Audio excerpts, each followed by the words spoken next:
bonjour à toutes et à tous. Cela reste l'une des raisons principales des défaillances d'entreprises marocaines. Il s'agit des délais de paiement.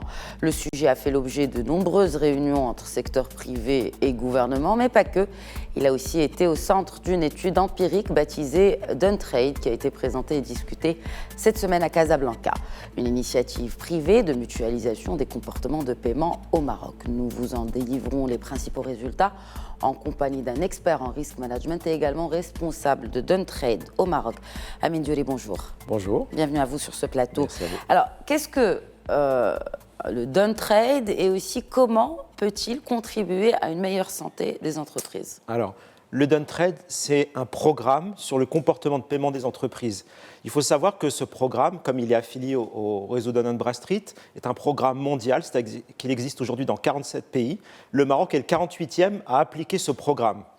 Alors, c'est quoi concrètement? En fait, c'est un programme de partage et de mutualisation de l'information.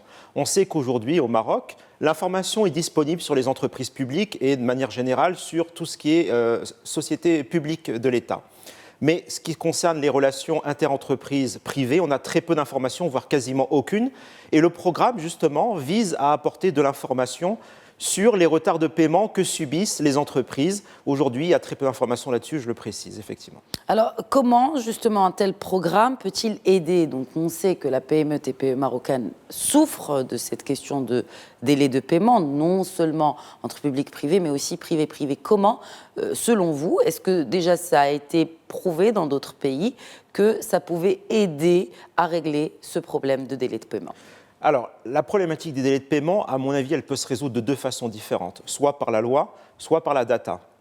La loi, aujourd'hui, il y a des lois, elles sont très peu appliquées. Il y a la data. La data, justement, c'est ce programme Done Trade. Donc, c'est les entreprises elles-mêmes qui fournissent la data sur les retards de paiement qu'elles subissent. Donc, c'est de là que vient justement cette data qui est si importante, si primordiale. Il faut savoir qu'aujourd'hui, il n'y a pas de data, à part les bilans aujourd'hui qui fournissent de l'information sur les créances clients en fin d'exercice.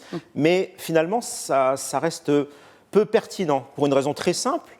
Vous avez émis une facture au 1er janvier, vous êtes payé le 30 décembre, vous avez un délai de paiement de 12 mois, ça n'apparaît pas sur votre bilan. Or, vous subissez quand même un retard très important. Le programme, justement, apporte de la data fraîche et à jour sur les retards de paiement.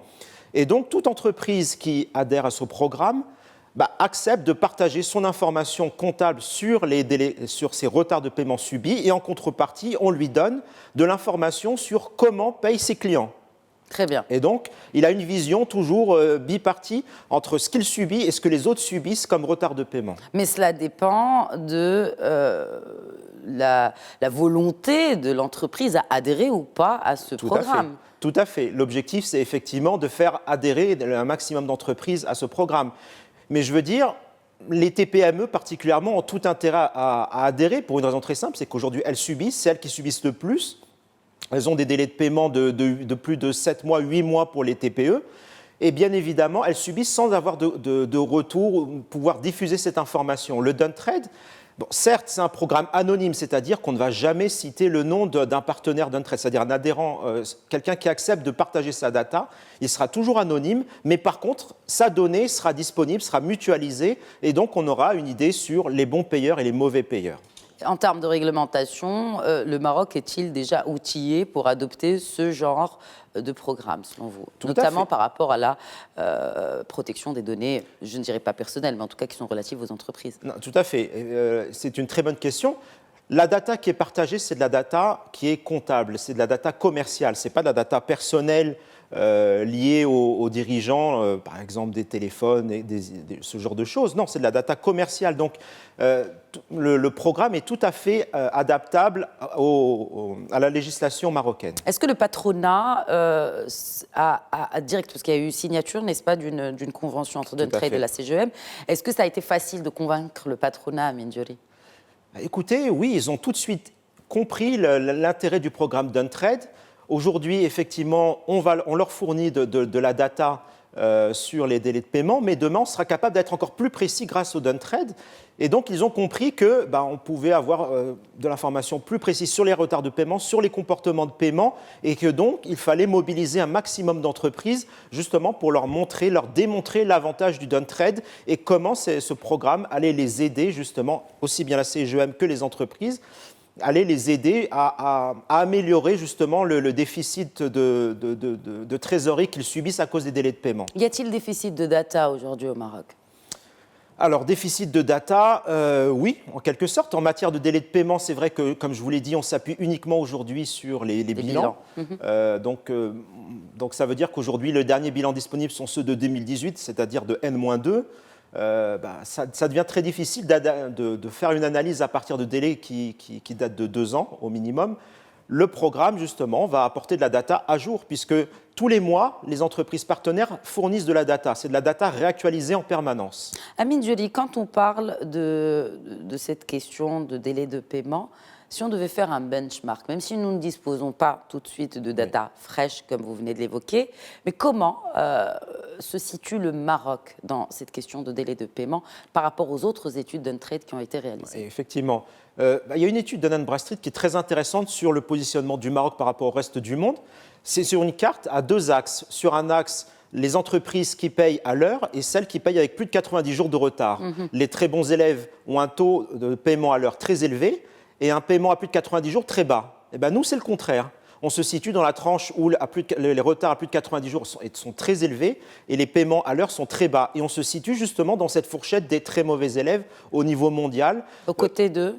Alors, il y a des pays comme la Bulgarie, comme la Roumanie, comme le Portugal, par exemple, qui ont des pratiques de retard de paiement qui sont quasi similaires au Maroc. Et de l'autre côté, les très bons élèves, on va trouver sans surprise les pays nordiques, on va trouver Taïwan, on va trouver des pays... La France s'améliore, par exemple, dans ce classement. À un moment donné, elle avait un taux de paiement à l'heure très bas. Petit à petit, la France progresse parce que justement, elle a mis en place un ensemble de mesures législatives qui ont poussé les entreprises à régler à l'heure. Donc on voit les progrès de la France et nous, on reste toujours un peu à la traîne par rapport au reste du monde en matière de comportement de paiement. Et surtout qu'avant, normalement, les délais de paiement, en tout cas le retard de paiement se limitait, j'ai envie de dire, aux transactions publiques-privées. Maintenant, la situation se dégrade entre privé et privé. Et effectivement, et c'est encore vrai pour 2018. Je publierai prochainement l'étude sur les chiffres 2018 et on voit effectivement qu'il y aura encore dégradation des délais de paiement, notamment pour les TPE. Donc oui, effectivement, la relation interentreprise privé-privé, c'est celle qui est la plus difficile à évaluer et qui est aussi la plus conflictuelle parce qu'en fait, c'est un rapport de force entre un gros et un petit. Absolument. Et le petit, malheureusement, n'a pas de pouvoir pour pouvoir pousser le gros à payer plus vite. Donc forcément, quand l'État n'intervient pas et qu'on laisse 2 entreprises privées régler le problème entre elles, c'est le petit qui subit. Et donc du coup, les mauvais payeurs vont être... est-ce que vous pensez réellement que les mauvais payeurs vont être tout simplement évités, j'ai envie de dire, par les TPE ou PME grâce justement à ce Done-Trade? Je vais me mettre dans une vision prospective, c'est-à-dire plaçons-nous dans 3 ans. Le programme marche très bien, beaucoup d'entreprises adhèrent. À ce moment-là, on aura une base de données sur toutes les sociétés marocaines, 500 000, où chaque fois qu'on se renseignera sur une entreprise, on sera capable de dire pour cette entreprise quel est le retard de paiement qu'elle fait subir à ses clients, quel est, selon l'encours, le type de retard que vous subissez. C'est-à-dire que si vous travaillez avec cette entreprise et que vous travaillez sur un petit encours, vous avez de fortes chances d'être payé avec plus de 90 jours de retard. Et inversement, si vous travaillez sur des gros encours, vous savez qu'à un pourcentage élevé, vous allez être payé en temps et en heure. Cette information, à terme, sera disponible. Et c'est ça qui va faire toute la différence par rapport à ce qui existe aujourd'hui. Alors, je suis chef d'entreprise, pour ceux qui nous regardent, et j'ai envie d'adhérer à ce programme Done-Trade. Combien cela va me coûter? Alors, c'est un programme complètement gratuit. Parce qu'en fait, on est dans un partage d'informations. L'entreprise nous donne de l'information et on donne à l'entreprise de l'information. Donc, c'est un échange d'informations, de data, qui va être profitable aussi bien pour nous que pour l'entreprise. Est-ce que ça marche aussi comme le système de crédit de bureau par rapport à ces informations, où cela est complètement différent? Alors c'est un peu différent parce que le principe du crédit de bureau, déjà, c'est un programme qui fonctionne à l'intérieur du système bancaire uniquement. Seules les banques ont accès à cette information et surtout, les banques ont obligation de fournir de la data au crédit bureau qui va centraliser l'ensemble de la data disponible. Nous, on n'est pas dans cet objectif-là d'obliger les entreprises. On leur dit, vous avez intérêt à participer à ce programme pour qu'à terme, c'est-à-dire d'ici 1 an, 18 mois, vous ayez un maximum d'informations sur vos contreparties, que vous ayez de l'information sur votre portefeuille client et que vous soyez capable de voir comment vous vous situez par rapport au comportement de paiement de vos clients. Est-ce que ils vous payent bien par rapport aux autres fournisseurs? Et cette information, elle sera disponible très rapidement. Et puisqu'on parle de digitalisation d'entreprise, cela est une étape majeure. Et pour s'inscrire, comment on fait? Très simple. Déjà, sur le site InfoRisque, il y a une page qui est déjà disponible sur le Duntrade ou simplement contacter InfoRisque pour ça. Et je suis à votre disposition. C'est la première initiative du genre au Maroc. C'est la première au Maroc et en Afrique. Très bien. Merci beaucoup, Amine Diolé, d'avoir répondu aux questions de Médien TV. Merci de nous avoir suivis. Très bonne suite des programmes sur notre antenne.